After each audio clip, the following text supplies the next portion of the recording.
Hello students, हाँ जी बेटे, ਅੱਜ ਦਾ ਆਪਣਾ ਟੌਪਿਕ ਹੈ ਐਕਟੀਵੇਸ਼ਨ એનર્ਜੀ। ਕੀ ਹੁੰਦੀ ਹੈ ਐਕਟੀਵੇਸ਼ਨ એનર્ਜੀ? ਇਹਦੇ ਲਈ ਆਪਾਂ ਨੂੰ ਇੱਕ ਡੈਫੀਨੇਸ਼ਨ ਹੋਰ ਪੜ੍ਹਨੀ ਪਏਗੀ, ਥ੍ਰੈਸ਼ਹੋਲਡ એનર્ਜੀ। ਠੀਕ ਹੈ ਬੇਟੇ, ਫਸਟ ਆਪਾਂ ਪੜ੍ਹਦੇ ਹਾਂ ਡੈਫੀਨੇਸ਼ਨ ਥ੍ਰੈਸ਼ਹੋਲਡ એનર્ਜੀ। ਕੀ ਹੁੰਦੀ ਹੈ threshold energy? the minimum energy which colliding molecule ਜਿਹੜੇ collide ਕਰ ਰਹੇ ਨੇ molecule reactant ਦੇ must have in the order of that colliding between them effective।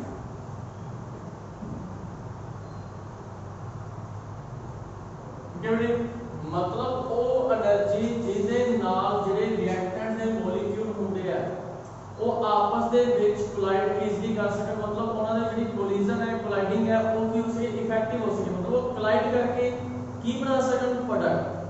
मतलब ਬੇਟੇ ਜਿਵੇਂ ਆਪਾਂ ਇੱਕ ਗ੍ਰਾਫ ਬਣਾਉ ਕਰ ਲਿਆ, ਇਹ ਸੀ ਆਪਣੇ ਕੋਲੇ ਰਿਐਕਟੈਂਟ, ਇਹ ਸੀ ਉਹਦੀ ਥ੍ਰੈਸ਼ਹੋਲਡ એનર્ਜੀ। ਠੀਕ ਹੈ ਬੇਟੇ, ਥ੍ਰੈਸ਼ਹੋਲਡ एनर्जी थ्रेशोल्ड एनर्जी। ਹੁਣ ਸਮਝ ਲਓ ਬੇਟੇ ਕੋਈ ਰਿਐਕਟੈਂਟ ਹੈ, ਉਹਨੂੰ ਇੱਥੇ ਤੱਕ ਪਹਿਲਾਂ ਪਹੁੰਚਣਾ ਪਏਗਾ ਉਹਦੀ એનર્ਜੀ ਨੂੰ, ਫਿਰ ਹੀ ਉਹ ਕਿਹਦੇ ਵਿੱਚ ਚੇਂਜ ਹੋਏਗਾ ਪ੍ਰੋਡਕਟ ਦੇ ਵਿੱਚ। ਠੀਕ ਹੈ ਜੀ, ਇਹ ਰਿਐਕਟੈਂਟ ਹੋ ਗਿਆ, ਇਹ ਰਿਐਕਟੈਂਟ ਦੀ ਕਾਈਨੈਟਿਕ એનર્ਜੀ ਹੋ ਗਈ ਜਿਹੜੀ ਉਹਦੇ ਕੋਲ ਪਈ ਸੀ। ਠੀਕ ਹੈ ਬੇਟੇ, ਇੱਥੇ ਕੀ ਬਣ ਗਿਆ ਪ੍ਰੋਡਕਟ ਬਣ ਗਿਆ।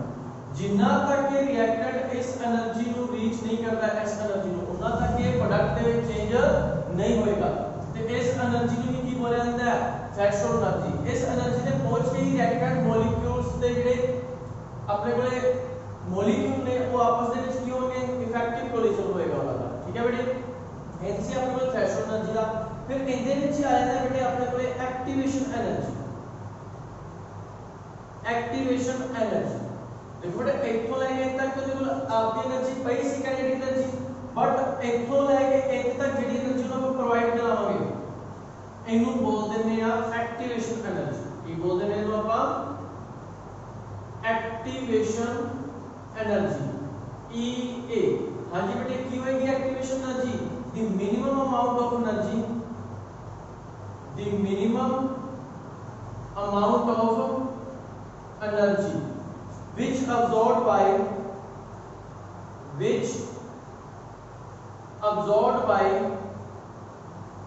reactant molecule।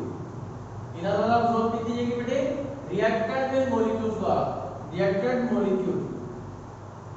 ठीक है, so their collision be effective। ਉਹਨਾਂ ਦੀ ਕੋਲੀਜਨ ਕੀ ਹੋ ਸਕੇ ਇਫੈਕਟਿਵ ਹੋ ਸਕੇ। मतलब ਇਹੋ ਜਿਹੀ એનર્ਜੀ ਜਿਹੜੀ ਮਿਨੀਮਮ ਅਮਾਉਂਟ ਆਫ એનર્ਜੀ ਜਿਹੜੇ ਲੈਣ ਨਾਲ ਇਹ ਰਿਐਕਟੈਂਟ ਆਪਣੀ ਕਿਹੜੀ એનર્ਜੀ ਦੇ ਬਰਾਬਰ ਪਹੁੰਚੇ ਬਿਕਮਸ, ਜਾਂ ਆਪਾਂ ਲਿਖ ਸਕਦੇ ਹਾਂ ਰਿਐਕਟੈਂਟ ਮੋਲੀਕਿਊਲ ਸੋ ਦੇ ਬਿਕਮਸ ਇਕੁਅਲ ਟੂ, ਜਾਂ ਆਪਾਂ ਹੋਰ ਵੀ ਲਿਖ ਸਕਦੇ ਹਾਂ ਸੋ ਦੇ becomes equal to, so their energy becomes, so that their energy, so their energy becomes equal to threshold energy। या ये लिख सकते हैं ਉਹਨਾਂ ਦੀ એનર્ਜੀ ਕਿਹਦੇ ਬਰਾਬਰ ਪਹੁੰਚ ਸਕੇ ਥ੍ਰੈਸ਼ਹੋਲਡ એનર્ਜੀ ਦੇ, ਜਾਂ ਕੀ ਲਿਖ ਸਕਦੇ हैं their collision be effective, ਜਾਂ ਉਹਨਾਂ ਦੀ collision ਕੀ ਹੋ ਸਕੇ ਇਫੈਕਟਿਵ। मतलब ਇੰਨੀ ਅਮਾਉਂਟ ਆਫ એનર્ਜੀ ਜਿਹੜੀ ਬੇਟਾ ਆਪਾਂ ਇਸ ਰਿਐਕਟੈਂਟ ਨੂੰ ਦੇ ਰਹੇ ਹਾਂ ਇੰਦੀ ਵੈਲਿਊ ਕਿਹਦੇ ਬਰਾਬਰ ਪਹੁੰਚ ਰਿਹਾ ਥ੍ਰੈਸ਼ਹੋਲਡ એનર્ਜੀ ਦੇ ਬਰਾਬਰ ਪਹੁੰਚ ਰਿਹਾ, ਜਿਹਦੇ ਨਾਲ ਕੀ ਬਣ ਜਾਏਗਾ ਪ੍ਰੋਡਕਟ ਬਣ ਜਾਏਗਾ। ਕੀ ਬਣ ਜਾਏਗਾ ਪ੍ਰੋਡਕਟ। ਹਾਂਜੀ ਬੇਟੇ, ਤੇ ਜਿਹੜੀ ਥ੍ਰੈਸ਼ਹੋਲਡ એનર્ਜੀ ਹੈ ਥ੍ਰੈਸ਼ਹੋਲਡ એનર્ਜੀ ਉਹ ਕਿਹਦੇ ਬਰਾਬਰ ਹੋਏਗੀ ਫਿਰ ਇਜ਼ ਇਕੁਅਲ ਟੂ, ਜਿਹੜੀ ਇੱਥੋਂ ਲੈ ਕੇ ਇੱਥੇ ਤੱਕ એનર્ਜੀ ਹੈ ਇਹ ਕਿਹਦੇ ਬਰਾਬਰ ਹੋਏਗੀ activation energy plus kinetic energy. Activation energy plus kinetic energy. ठीक है बेटे, ये अपने को थ्रेशोल्ड एनर्जी फाइंड आउट करने का तरीका है। समझ लगी बेटे? ये होती है थ्रेशोल्ड एनर्जी, मतलब एक मिनिमम अमाउंट ऑफ एनर्जी है बेटे। एक तरह की एनर्जी है जिथे कि रिएक्टेंट मॉलिक्यूल दी ਜਿਹੜੀ कोलिजन है वो इफेक्टिव हो जाती है। रिएक्टेंट मॉलिक्यूल दी कोलिजन की हो जाती है इफेक्टिव। ਜਦੋਂ ਇਹਨਾਂ ਦੀ कोलिजन इफेक्टिव होगी रिएक्टेंट मॉलिक्यूल्स ਦੀ ਤੇ ਕਿਹਦੇ ਵਿੱਚ ਕਨਵਰਟ ਹੋ ਜਾਏਗਾ? प्रोडक्ट्स ਦੇ ਵਿੱਚ। एक्टिवेशन एनर्जी के लिए हर एक रिएक्टेंट को इतनी इनफ एनर्जी नहीं होती कि वो अपनी थ्रेशोल्ड एनर्जी तक प्राप्त पहुंच सके। ठीक है बेटे? कुछ एनर्जी कुछ रिएक्टर्स की एनर्जी घट होती है थ्रेशोल्ड तो फिर ਉਹਨਾਂ ਨੂੰ ਇਫੈਕਟਿਵ ਬਣਾਉਣ ਦੇ ਲਈ ਆਪਾਂ ਆਪਦੇ ਕੋਲੋਂ એનર્ਜੀ ਦਿੰਦੇ ਹਾਂ। ਉਸ એનર્ਜੀ ਨੂੰ ਕੀ ਬੋਲਿਆ ਜਾਂਦਾ ਬੇਟੇ? Activation energy. ਕੀ ਬੋਲਿਆ ਜਾਂਦਾ ਉਹਨੂੰ? Activation energy. ठीक है बेटे? समझ लगी? तो एक्टिवेशन एनर्जी का भी पता लग गया। नेक्स्ट टॉपिक बेटे आपने को आता है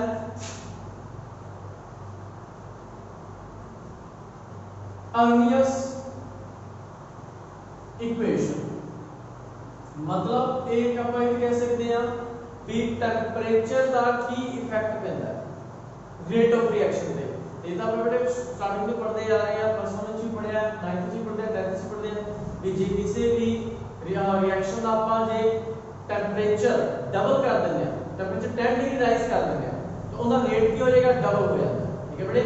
पढ़िया हुआ है। मतलब जे किसी भी रिएक्शन का ਆਪਾਂ टेंपरेचर 10 डिग्री राइज करते हैं तो उसका रेट ऑफ रिएक्शन की हो जाता है? डबल हो जाता है। रेट ऑफ रिएक्शन की हो जाता है? डबल। ठीक है बेटे? ये अर्नियस इक्वेशन है। अर्नियस इक्वेशन K = AE - EART। ठीक है बेटे? हाँ जी, की होएगा? K की हो गया अपने लिए कांस्टेंट, A की हो गया अपने लिए एरिया कांस्टेंट ही अपने लिए EA की होया एक्टिवेशन एनर्जी। ठीक है बेटे? R gas constant, T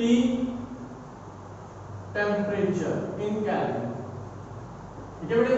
temperature in kelvin. ये चीजें हो गया। ये है अपने लिए अर्नियस इक्वेशन। बहुत सिंपल है बेटे। इनके रिलेटेड वैल्यू पूछे जा सकते हैं। चलो फॉर्मूला ट्राई करते हैं आप। इन इक्वेशन की मान लिया first taking log on both sides in equation first we get बेटे की बनेगा natural log k = log AE minus EA over RT। हाँ जी, log m into n formula होगा अपने को log m into n math का फॉर्मूला है कि बनेगा log m plus log n। ये आ जाएगा अपने को log k = log A plus log E minus EA over RT। हाँ जी, ये बन गया। जेकर log की पावर कुछ भी होगी वो सामने आ जाती है। log k = log A, ये सारी पावर रख के आएगी तो minus EA over RT log EA, ये कैंसिल हो जाएगा आपसे। ठीक है बेटे? ये इक्वेशन सेकंड वाला। ठीक है बेटे? हुन ਆਪਾਂ ਜਿਹੜਾ कांस्टेंट है k कांस्टेंट रेट कांस्टेंट। ठीक है बेटे? इनको लेट कर लेना है। If the value of rate constant at temperature T1 and T2 is K1 and K2 then मतलब T1 टेंपरेचर लेके चलेंगे तो रेट कांस्टेंट की लेके चलेंगे अपन K1। जब T2 टेंपरेचर लेके चले तो रेट कांस्टेंट की लेके चलेंगे K2। की बनेगा अपने को पहले तो वैल्यू पुट कर दो K1 थी। K1 = log A। ठीक है बेटे? Minus EA over RT1 equation number third. उसी तरह ही log K2 = log A minus EA over RT equation number 4। हाँ जी, थर्ड को 4 दिन सब्सट्रैक्ट कर देंगे। Subtract equation third from fourth वही गेट की मिलेगा बेटे ਆਪਾਂ ਨੂੰ ਹਾਂਜੀ देखो ਜਦੋਂ ਆਪਾਂ थर्ड ਨੂੰ 4 ਦੇ ਵਿੱਚੋਂ ਮਾਈਨਸ ਕਰਾਂਗੇ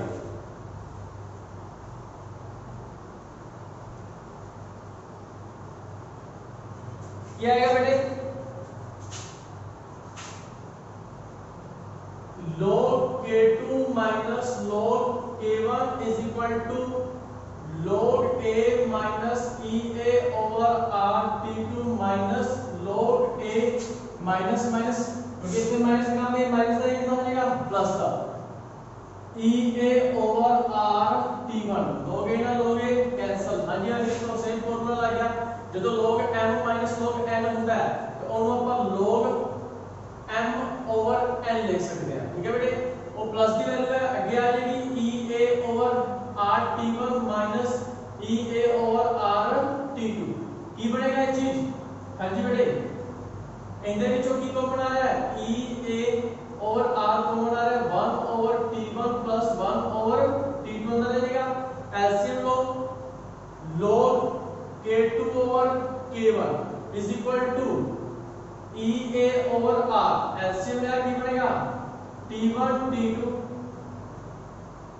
इथे माइनस ठीक है किसी इथे आपने माइनस t2 minus t1 आगे बेटे समझ लगी इथे नेचुरल लॉग की वैल्यू पुट कर दो वो की होती है अपने कोले 2.303 log ये वैल्यू होती है अपने कोले ये आ जाएगी 2.303 log k2 over k1 is equal to ea over rt t2 minus t1 over t1 t ठीक है बेटे जे आपका वैल्यू करनी है एक्टिवेशन एनर्जी दी तो बाकी सारी वैल्यूज इधर पे जाएंगे r ऊपर जाएगा ea is equal to की पे उधर 2.303 ठीक है बेटे ओवर पहले तो यही सारी चीज देखो k2 over k1 r ऊपर जाएगा ठीक है r अगर पलट जाएगी उधर जाएगी की हो जाएगा t1 t2 over t2 minus t1 ये अपने को इक्वेशन आएगा एक्टिवेशन एनर्जी फाइंड आउट कर ea is equal to r 2.303 log k2 over k1 तो ये सारी इक्वेशन उधर जाएगी पलट जाएगी समझ लगी बेटे ऐसी आपने को लिए अर्नियस इक्वेशन इधर तो लेकिन न्यूमेरिकल जो लेकर करके देख लेंगे आप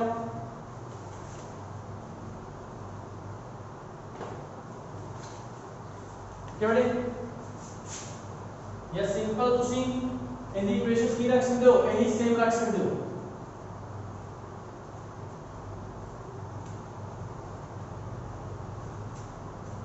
ਜਿਵੇਂ ਕਿ ਬੇਟੇ ਆਪਾਂ ਨੂੰ ਨੂਮੈਰੀਕਲ ਦੇ ਰੱਖਿਆ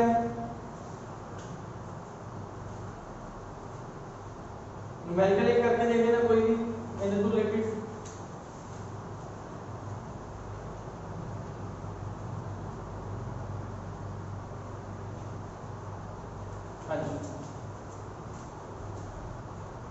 या इस इक्वेशन को आप और की लिख सकते हैं बेटे ये दो फार्मूले बन जाएंगे अपने लिए इनको इस तरह और लिख देंगे आप या एक तो log की वैल्यू करनी होएगा log चलो आप सम दे ਵਿੱਚ करके देखना ਆਪਾਂ ਨੂੰ ਦੇ ਰੱਖਿਆ बेटे रेट कांस्टेंट ठीक है दो रेट कांस्टेंट दे रखे हैं ਆਪਾਂ ਨੂੰ कितने कितने दे रखे हैं k1 ਦਿੱਤਾ ਹੋਇਆ बेटे 1.2 into 10 पावर -3 सेकंड इनवर्स इनका टेंपरेचर है बेटे अपने कोले 30 डिग्री सेल्सियस टेंपरेचर को किने में चेंज कर लेंगे बेटे ਆਪਾਂ केल्विन ਦੇ ਵਿੱਚ ठीक है कितना आ जाएगा आपको 303 केल्विन कितना rate constant second rate constant कितने बेटे 2.1 into 10 power -3 सेकंड इनवर्स ਉਹਦਾ ਟੈਂਪਰੇਚਰ ਦੇਖ ਕੇ ਆਪਾਂ ਨੂੰ 40 डिग्री सेल्सियस 40 प्लस 273 313 केल्विन ठीक है बेटे हाँ जी ਆਪਾਂ ਨੂੰ ਦੋ ਰੇਟ ਕਾंस्टेंट देते दो टेंपरेचर देते और ਇਹਨੇ ਕੀ कहता ਇਹਦਾ calculate energy of activation activation energy पता करना है अपने को फार्मूला है ही बेटे एक्टिवेशन एनर्जी का सीधा सिंपल फार्मूला पुट करो ea is equal to 2 point r की वैल्यू आ गई r 2 point हां जी एक r की वैल्यू और ले r अपने को होगा 8.134 एक कांस्टेंट वैल्यू होगी EA is equal to 2.303 R log K2 over K1। ठीक है जी, कौन सी देखता है ऐसे अपन T1 T2 over T2 minus T1। ठीक है, ये फॉर्मूला है। आप एनर्जी को फाइंड आउट करनी है, बाकी सारी चीजें गिवन 2.303 into 8.134 log K2 कितना बेटे आपने कोई 2.1 into 10 is power minus 3 तो log K1 कितना है 1.2 into 10 is power minus 3। हाँ जी, इन्हें तो वैल्यूज करो। T1 कितना है T1 T2 T1 303 multiply 313 over 313 minus 303। ये सारी चीजें जो आप बेटे सॉल्व करांगे वैसे इधर से कैंसिल ही हो जाएगा। ठीक है, अपने को इनकी वैल्यू आएगी activation energy the EA is equal to 441 ठीक है किलो जूल करते हैं। चलो ये पहले नोट में कर लें 44126.3 जूल पर मोल। ठीक है, ये आंसर आ गया। ठीक है जी, इनको आप बेटे किलो जूल कन्वर्ट करना है तो 1000 की कर देंगे, इनको आप डिवाइड कर देंगे। ठीक है, ये आ जाएगा अपने को 44.12 kg पर मोल। यह आंसर आ गया। हाँ जी बेटे, समझ लगी भी ਆਪਾਂ ਨੂੰ दो रेट कांस्टेंट दे रखी सी, दो टेंपरेचर दे रखी सी, आप दे रखी कांस्टेंट होती है याद रखनी पेगी ਆਪਾਂ ਨੂੰ ਤੇ ਇਹ ਇਕੁਏਸ਼ਨ ਵਿੱਚ ਵੈल्यूज पुट करके सारे। ओके बेटे, समझ लगी। ਇਹ ਸੀ बेटे ਆਪਾਂ ਨੂੰ करनी है इस इक्वेशन ਦਾ। ठीक है, नेक्स्ट टॉपिक ਜਿਹੜਾ लास्ट टॉपिक है ਤੇ ਜਿਹੜਾ ਆਪਾਂ ਪਹਿਲਾਂ ਹੀ ਪੜਿਆ ਹੋਇਆ ਹੈ catalyst.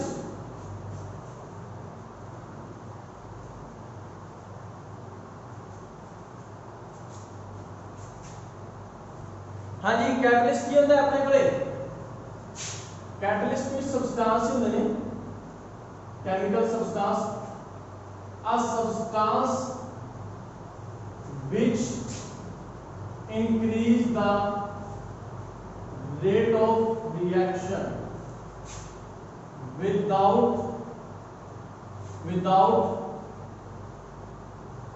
undergoes without consuming in reaction। Reaction ਦੇ ਵਿੱਚ ਕੋਈ ਵੀ ਕੰਜ਼ੰਪਸ਼ਨ ਨਹੀਂ ਹੁੰਦੀ ਹੁੰਦੀ, मतलब कोई भी ਇਹਦੇ ਵਿੱਚ ਚੇਂਜ ਨਹੀਂ ਆਏਗਾ ਵਿਦਆਊਟ ਐਨੀ ਚੇਂਜ ਇਨ ਦਿਸ ਰਿਐਕਸ਼ਨ। मतलब ਜੇ ਆਪਾਂ ਕਿਸੇ ਵੀ ਹੁਣ ਆਪਾਂ ਰਿਐਕਸ਼ਨ ਕਰਵਾ ਰਹੇ ਹਾਂ A + B ਦੀ C ਕੋਈ ਕੈਟਲਿਸਟ ਪਾਤਾ। ਠੀਕ ਹੈ ਬੇਟੇ, A B ਦੇ ਵਿੱਚ ਬੌਂਡ ਬਣ ਗਿਆ, ਰਿਐਕਸ਼ਨ ਬਣ ਗਈ। ਇਹ ਕੀ ਕਰੇਗਾ, ਇੱਕ ਸਟੇਟ ਦਾ ਕੰਮ ਕਰੇਗਾ, मतलब ਇਹ ਇਹਨਾਂ ਦੋਨੇ ਰਿਐਕਸ਼ਨ ਨੂੰ ਫਾਸਟ ਕਰਾ ਦੇਗਾ ਬਿਨਾ ਆਪ ਯੂਜ਼ ਹੋਏ। ਜਿੰਨੀ ਅਮਾਉਂਟ ਇਹਦੀ ਆਪਾਂ ਲੈ ਕੇ ਚੱਲਾਂਗੇ उन्नी ही अमाउंट अपन रिएक्शन होने के बाद मिल जाएगी, मतलब इनकी अमाउंट ਦੇ ਵਿੱਚ कोई भी चेंज नहीं आएगा। ठीक है बेटे, समझ लगी। इनकी अमाउंट ਦੇ ਵਿੱਚ कोई भी चेंज नहीं आएगा। एक ही करेगा, ये सिर्फ ਇਹਨਾਂ ਦੇ ਰੋਹ ਮਾਰਨ ਦਾ ਕੰਮ ਕਰੇਗਾ, ਜਲਦੀ ਜਲਦੀ रिएक्शन को मतलब इन्होंने एक अलग पाथ प्रोवाइड करेगा। ਜਿਵੇਂ ਕਿ ਆਪਾਂ ਕਹਿ ਦਈਏ A + B ਇਹ ਆਪਸ ਦੇ ਜਿਨ੍ਹਾਂ ਦਾ ਨੇਚਰ ਇਹ ਹੋ ਜਾਏ ਕਿ ਜਲਦੀ ਇੱਕ ਦੂਜੇ ਨਾਲ ਰਿਐਕਟ ਨਹੀਂ ਕਰ ਸਕਦੇ, ਬਟ ਇਹ ਦੋਨੇ ਹੀ ਕਿਹਦੇ ਨਾਲ ਵਧੀਆ ਨੇ, C ਨਾਲ ਵਧੀਆ ਨੇ। ਤੇ C ਕੀ ਕਰੇਗਾ, पहला ਇਹਨਾਂ ਨੂੰ ਆਪ ਦੇ ਨਾਲ ਜੋੜੇਗਾ। ਠੀਕ ਹੈ ਜੀ, C ਕੀ ਕਰੇਗਾ, ਪਹਿਲਾਂ ਇਹਨਾਂ ਦੋਨੋਂ ਨੂੰ ਆਪ ਦੇ ਨਾਲ ਜੋੜੇਗਾ। ਜਿੱਦੀ ਵਾਰ ਇਹਨਾਂ ਇੱਕ ਦੂਜੇ ਦੇ ਕੀ ਆ ਜਾਣਗੇ ਕਲੋਜ਼, ਇਹਨਾਂ ਦੇ ਵਿੱਚ ਕੀ ਆ ਜਾਏਗੀ ਅਟਰੈਕਸ਼ਨ ਹੋਣੀ ਸ਼ੁਰੂ ਹੋ ਜਾਏਗੀ। ਠੀਕ ਹੈ ਬੇਟੇ, मतलब ਇਹਨਾਂ ਨੂੰ ਇੱਕ ਅਲੱਗ ਤੋਂ ਪਾਥ ਦਿੰਦਾ ਹੈ, ਇੱਕ ਇੰਟਰਮੀਡੀਏਟ ਪਾਥ ਪ੍ਰੋਵਾਈਡ ਕਰਦਾ ਤਾਂ ਕਿ ਇਹ ਕਲੋਜ਼ ਆ ਸਕਣ ਤੇ ਜਿਨ੍ਹਾਂ ਵਜ੍ਹਾ ਨਾਲ ਇਹਨਾਂ ਦੇ ਵਿੱਚ ਕੀ ਬਣ ਸਕੇ, ਬੌਂਡ ਬਣ ਸਕੇ। ਕੀ ਹੋਏਗਾ, ਆਪਣੇ ਕੋਲ ਕੀ ਬਣੇਗਾ, ਬੌਂਡ A। ਸਮਝ ਲੱਗੀ ਬੇਟੇ। ਹਾਂਜੀ, ਇਹ ਵੈਸੇ ਵੀ ਤੁਸੀਂ ਛੋਟੇ ਕਲਾਸ ਵਿੱਚ ਪੜਿਆ ਵੀ ਕੈਟਲਿਸਟ ਕੀ ਹੁੰਦੇ ਨੇ। एक तरह के सब्सटेंस ने which increase the rate of reaction। ठीक है, without involving in this reaction ਉਹਦੇ ਵਿੱਚ ਕੋਈ ਕੰਜ਼ੰਪਸ਼ਨ ਨਹੀਂ ਹੁੰਦੀ, ਜਿੰਨੀ ਅਮਾਉਂਟ ਪਾਉਣੇ ਉਨੀ ਅਮਾਉਂਟ ਆਪਾਂ ਕੱਢ ਲੈਂਦੇ ਹਾਂ। ਠੀਕ ਹੈ ਬੇਟੇ, ਸਮਝ ਲਗੀ। ਇਹਦਾ ਪੁੱਛਿਆ ਜਾ ਸਕਦਾ ਹੈ, ਇਹੀ ਡੈਫੀਨੇਸ਼ਨ ਪੁੱਛੀ ਜਾ ਸਕਦੀ ਹੈ, ਬਸ ਹੋਰ ਇਹਦਾ ਕੁਝ ਜ਼ਿਆਦਾ ਨਹੀਂ ਪੁੱਛਿਆ ਜਾ ਸਕਦਾ। ਹਾਂਜੀ ਬੇਟੇ, ਸਮਝ ਲੱਗਿਆ। ਅੱਜ ਦਾ ਆਪਣਾ ਟੌਪਿਕ ਕੀ ਸੀ, activation energy, threshold energy, अर्नियस equation होगी। ठीक है, ਉਹਨੂੰ ਤਾਂ ਇਕੁਏਸ਼ਨ એનર્ਜੀ ਫਾਈਂਡ ਆਊਟ ਕਰਨਾ ਤੇ कैटलिस्ट ਕੀ ਹੁੰਦੇ ਆ, ਕੀ ਕੰਮ ਕਰਦੇ ਆ, रेट ऑफ रिएक्शन को इंक्रीज कर देंगे। ठीक है बेटे, समझ लगी। आई होप आज का टॉपिक भी ਤੁਹਾਨੂੰ ਵਧੀਆ ਸਮਝ ਲੱਗਾ ਹੈ, ਪੂਰਾ ਚੈਪਟਰ ਤੁਹਾਨੂੰ ਵਧੀਆ ਸਮਝ ਲੱਗਿਆ ਹੋਵੇਗਾ ਬੇਟੇ। ਇਹ ਲਾਸਟ ਟੌਪਿਕ ਸੀ ਆਪਣੇ ਕੋਲੇ, ਇਹਨੂੰ ਵਧੀਆ ਤਰੀਕੇ ਨਾਲ ਰਿਵਾਈਜ਼ ਕਰਨਾ ਸਾਰੇ ਚੈਪਟਰ ਨੂੰ। ਓਕੇ ਬੇਟੇ, ਥੈਂਕ ਯੂ।